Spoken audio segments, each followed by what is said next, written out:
They called me the family failure for choosing art over business. So, I built a $50 million company in secret and bought theirs.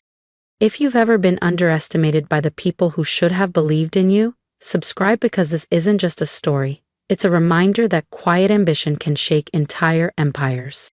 I adjusted the sleeves of my charcoal gray blouse in the mirror of my downtown Seattle loft, choosing something intentionally dull, something that wouldn't raise any questions. The basic Chromebook I kept just for family visits sat closed on my kitchen table, showing only a handful of simple sketches, just enough to maintain the illusion. The invitation to the Layton family gathering rested nearby, its silver lettering practically glowing under the pendant lights. Join us to honor the legacy of Layton Financial and celebrate the achievements of the next generation. My eyes lingered on the words. I'd never been part of the achievements column. The event, as always, was hosted at my brother Miles' estate overlooking Lake Washington.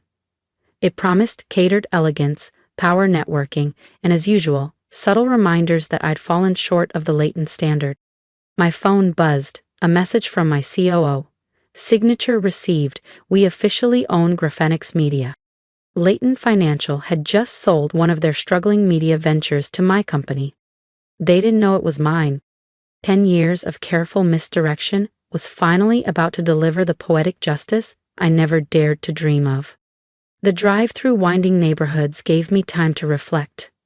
I'd grown up in the Layton world, where prestige and pedigree were practically genetic. My father, Howard Layton, built a financial empire. My brother Miles was the next golden heir, Ivy League to the core. And then there was me, Elena, the odd one, the daughter who sketched storyboards instead of studying investment strategies. Art won't feed you, Elena, my father once barked. It's indulgence, not a livelihood. I still remember announcing I'd declined my acceptance to Yale to attend a digital arts college in Vancouver.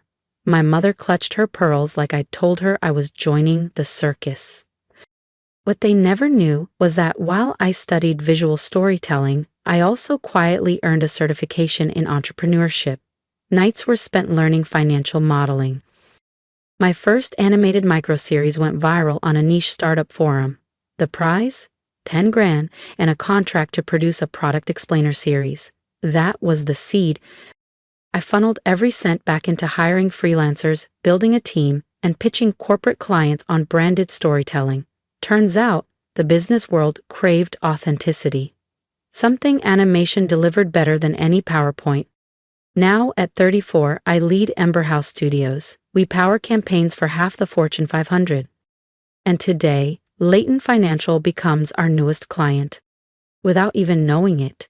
We incorporated as Ember House Studios, and I made sure to use my middle name, Elena Phoenix, on every document. Elena Phoenix, not Elena Layton, became the creative force behind what would become one of the most sought-after digital storytelling agencies in North America. Of course, my family never knew. To them, I was still just Elena, the bohemian dreamer who occasionally sold an illustration online or picked up a freelance gig from a local boutique. Whenever they asked about my career, I gave them just enough to keep their low expectations intact. The Lakewood estate came into view, Miles's pride and joy. Acres of manicured lawn, towering hedges trimmed with machine precision, and a fleet of imported cars gleaming in the circular driveway. My modest Mazda 3 looked like a delivery vehicle parked among Bentleys and Aston Martins. I parked near the gate, took a breath, and checked my reflection in the rearview mirror. Neutral lipstick, no eyeliner, hair in a simple braid. My blazer was off-brand, my shoes scuffed just enough. Everything about my look had been carefully assembled to say, still trying, still failing. Elena! My mother's voice rang out as I walked up the stone path. We were beginning to wonder if you'd get here before dessert. She greeted me with her usual air kiss, her eyes immediately dropping to assess my outfit. I saw the quick flicker of relief. It was appropriately underwhelming. Traffic, I said lightly, and I had to finish a commission. Oh? Her eyebrows lifted slightly. Someone actually paid for your illustrations? The pause before illustrations was subtle, but pointed. If only she knew that just yesterday I'd finalized a $50 million contract with a global tech firm to build immersive onboarding content using AI-generated animation. Instead, I just smiled. Yeah, just a small e-commerce brand, nothing major. The interior of the house hadn't changed. Same gold accents, same sterile modern art, same oversized portraits of Miles and his accolades. Photos lined the hallway. Miles at Stanford. Miles receiving an award from the Chamber of Commerce. Miles cutting the ribbon at the latest Leighton Financial HQ. There was one photo of me tucked in a hallway corner, me at 17, in a paint-splattered hoodie, grinning beside a county art fair ribbon. The great room was buzzing. Conversations swirled about crypto valuations, IPO pipelines, and political connections. Near the fireplace, Cousin Blake was boasting about his VC fund's latest bet. Aunt Linda was showcasing her daughter's luxury skincare brand. And in the middle of it all stood Miles, sharp as ever in a Brioni suit. "Elena," he called, lifting his wine glass with that familiar smug tone. "Still chasing your little cartoons? If you've ever been underestimated by the people who were supposed to believe in you, hit that subscribe button, because in the next part, Elena's quiet revenge finally comes to light, and it's nothing short of legendary. I'm so glad you could take time away from your art to join us." Miles offered a brief embrace, barely touching me, careful not to wrinkle his custom-tailored suit. "You look," he paused, eyes scanning my understated outfit, "comfortable." "Thanks," I replied, tugging gently at the hem of my off-the-rack Target dress, playing the role he expected. "Your suit is sharp." "Brioni," he said, smoothing the fabric. "A little something to celebrate our latest win. Leighton Financial just acquired our biggest competitor in the fintech space." I nodded, biting back a smirk. If only he knew that by tomorrow, his company would be under mine. Leighton Financial was hours away from being officially absorbed by Ember House Studios through our newly acquired media tech firm. "That's amazing," I said lightly. "Sounds like things are really taking off." "Better than ever," Miles beamed with pride. "Actually, I was just sharing our next expansion strategy. We're moving into digital content, animations, VR training tools, interactive campaigns. Corporate storytelling is the next frontier." My heart skipped. There it was, the reason I'd moved so aggressively on acquiring their media arm. They had no idea they were marching straight into my arena. "Animation?" I asked innocently. "Sounds complicated." Miles chuckled, his voice just a little too loud. "Oh, Elena, it's just business. We won't be doing the actual design work. That's what freelancers are for. People like—" He waved vaguely in my direction. Relatives had started to gather around, drawn by his laughter and the scent of superiority. "Still doodling cartoons, Elena?" My cousin Blake chimed in with a smirk. "I've got a couple interns at my firm who moonlight as artists. Want me to send you their portfolio?"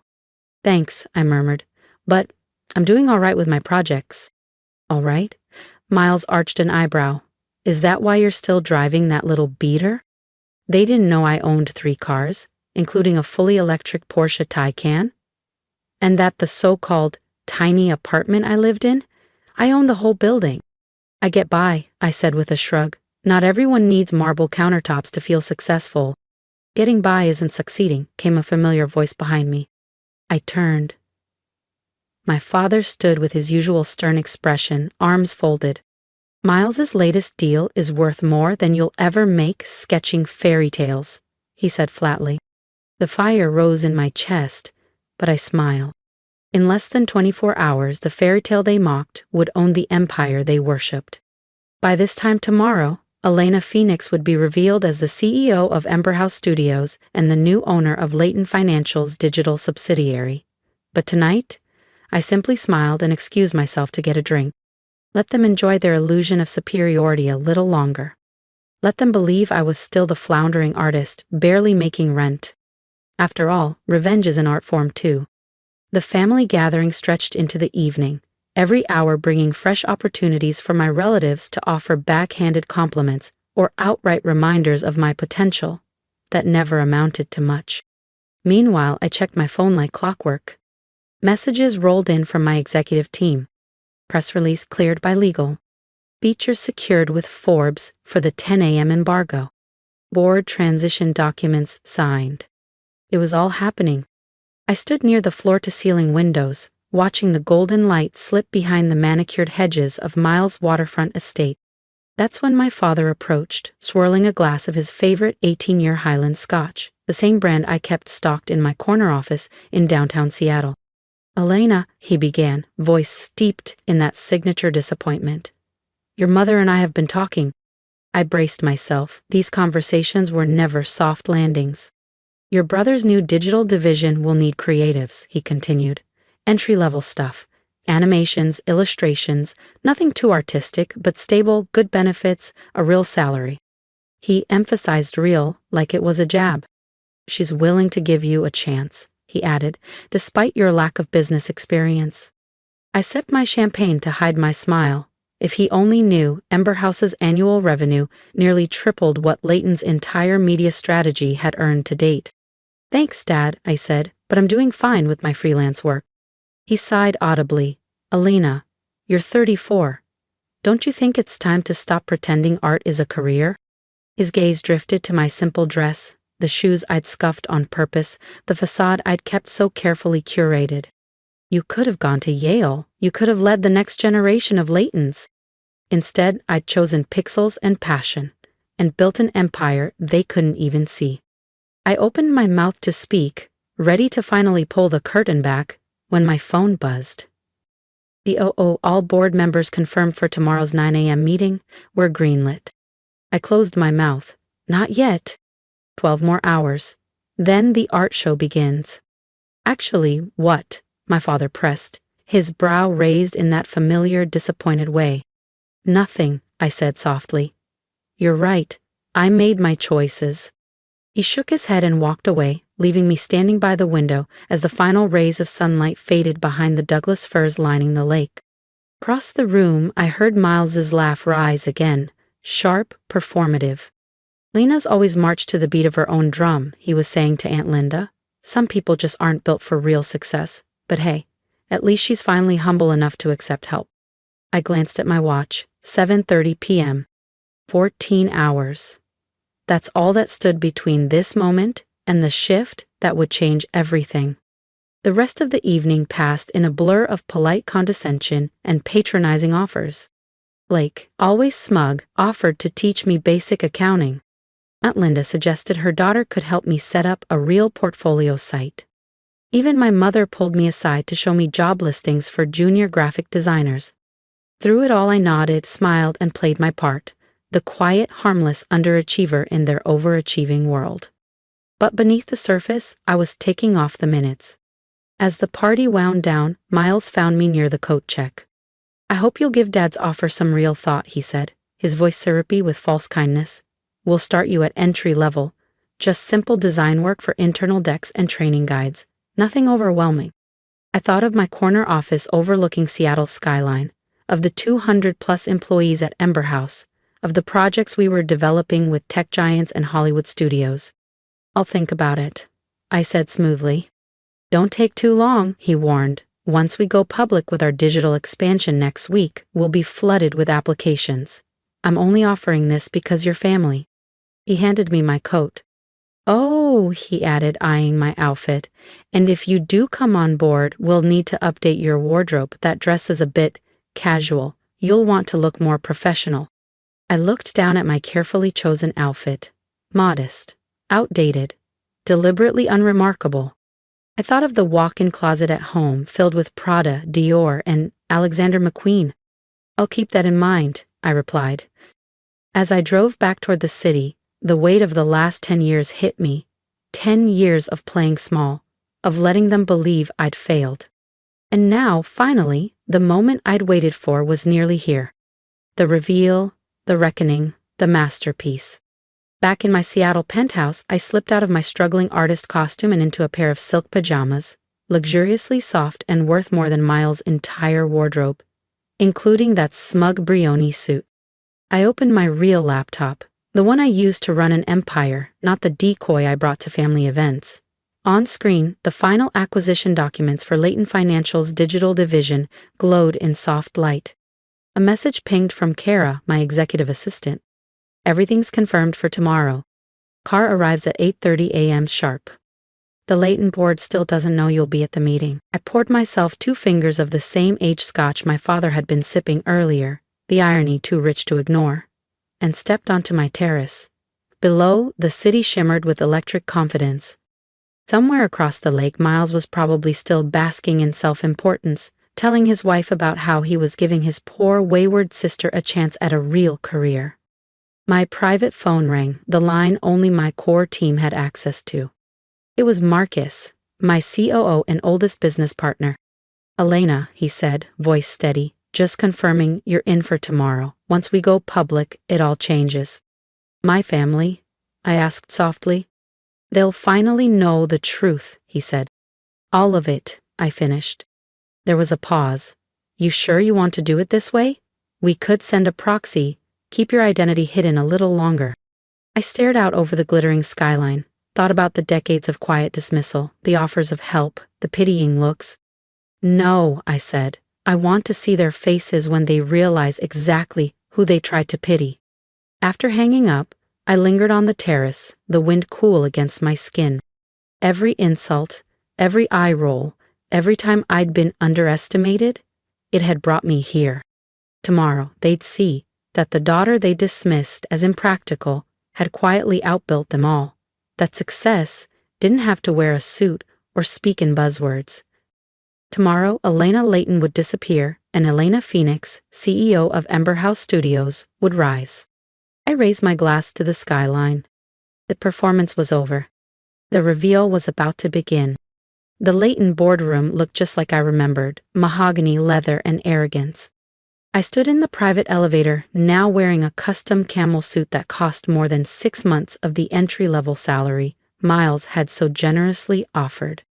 "Ready, Miss Phoenix?" Marcus asked beside me. We had started together, from nothing. I checked my reflection in the mirrored elevator walls. "Let's make history," I said. Gone was the carefully constructed mask of the starving artist. Today, I looked every inch the CEO I truly was. Elena Phoenix in a tailored camel suit, heels clicking with purpose. "Ready?" I said to Marcus, just as the elevator doors opened onto the top executive floor of Leighton Financial. Inside the boardroom, Miles was holding court, gesturing enthusiastically as he spoke to the gathered board members. My father sat tall at the head of the table, polished and powerful in his signature navy suit. Neither noticed me at first, too wrapped up in a future they were certain belonged to them. "The Ember House team should be here any minute," Miles was saying, brimming with confidence. "Once we finalize this partnership, Leighton Financial will lead the digital content space in under a year." "Actually," I said, stepping fully into the room, "there's been a slight change of plans." The room froze. Miles stopped mid-sentence, his mouth parted slightly, caught off guard. My father slowly stood, a frown forming. "Elena? What are you doing here? This is a private board meeting." I smiled, calm and composed, and placed my briefcase on the table. "I know exactly what this meeting is. In fact, I'm the one who called it." "This is absurd," Miles snapped, snapping out of his shock. "Security? That won't be necessary," Marcus said, stepping in smoothly. "Miss Phoenix has every right to be here." "Phoenix?" Miles blinked. My first thought was that her name was Leighton. My second was that her name was Leighton. My third, "Professionally," I said, flipping open my briefcase, "I go by Elena Phoenix, the name I used to build Ember House Studios from the ground up." I began handing out packets, acquisition documents, final sale agreements, press materials ready for release. The color drained from my father's face as he read the heading. "Official transfer of Leighton digital assets to Ember House Studios." This can't be right." "Oh, it's very right," I said, moving to the far end of the table and taking my seat. My rightful seat. "Let me tell you a story," I said, "about a girl who loved art and business equally, who studied marketing at night while building animation by day, who saw what no one else did, a gap in the corporate storytelling space, and built a company worth over $100 million. Miles was pale as he flipped through the pages. His hands were trembling. "You're Elena Phoenix? You own Ember House? I nodded. The company you've been desperate to partner with has been mine for a decade. Since around the time you all decided I'd thrown my life away. But you live in a tiny apartment, Miles stammered. You drive a Mazda. I chuckled. I own the entire building that apartment sits in, and that Mazda, just my costume for family visits. I paused, meeting his stunned eyes. Would you have taken me seriously if I'd shown up in the Porsche Taycan? Would you have preferred I showed up in my Porsche? I asked, lifting an eyebrow. One more thing to assume I couldn't possibly afford? My father was still staring down at the documents, specifically the page showing Ember House Studios' current market valuation. All this time, he murmured. All this time? I echoed, my voice calm but resolute. Every holiday, every birthday dinner, every backhanded compliment about following my passion, every comparison to Miles's real success. While you were underestimating me, I was building something bigger than Leighton Financial ever dared to be. Why? Miles demanded, his voice rising. Why hide it? Why let us believe you'd failed? Because you never would have respected it, I said sharply. You would have tried to absorb it, rebrand it, fold it into your empire, strip it of its soul and call it progress. I needed space to build it on my terms. I stood, adjusting my blazer with quiet authority. And now, as of 9 a.m. this morning, Ember House Studios is the legal owner of Leighton Digital. We'll be restructuring immediately, prioritizing innovation, not inheritance. I turned toward my brother. Miles, your position as CEO will be dissolved. You're welcome to apply for a role in our creative development team. I looked to my father. You'll be moved to an advisory capacity until your retirement next month. The silence that followed was complete. Even the board members, who normally clung to every word my father spoke, sat frozen in disbelief. You can't do this, Miles finally stammered. Actually, I said, pulling out my phone, I already have. The board approved the sale last week. They just didn't know I was the buyer. My phone buzzed right on cue. I turned the screen toward the table. The New York Times, live. The artist behind the empire, Elena Phoenix, reveals herself as CEO of Ember House Studios in shocking acquisition of Leighton Financial's digital arm. Oh, and about that entry-level position you offered me yesterday, I added, turning to Miles. I'll have to pass. I'm afraid I'm a bit overqualified. The next hour blurred by in signatures and stunned expressions. My father sat in silence, staring at the long, polished table, now under my command. As the boardroom emptied, leaving only us, Miles finally spoke, voice hollow. All these years, he said, you let us think you were failing. You let us pity you. No, I corrected, meeting his eyes. You chose to pity me. You saw what you wanted to see, the disappointment, the failure. You never once imagined I could be more. My father rose slowly from his chair, looking older, smaller than I had ever seen him. Ella, save it, I said gently. I didn't do this for revenge. I met his gaze. I did it because it was the right business decision. Ember House needs Leighton's infrastructure to scale, and Leighton Financial?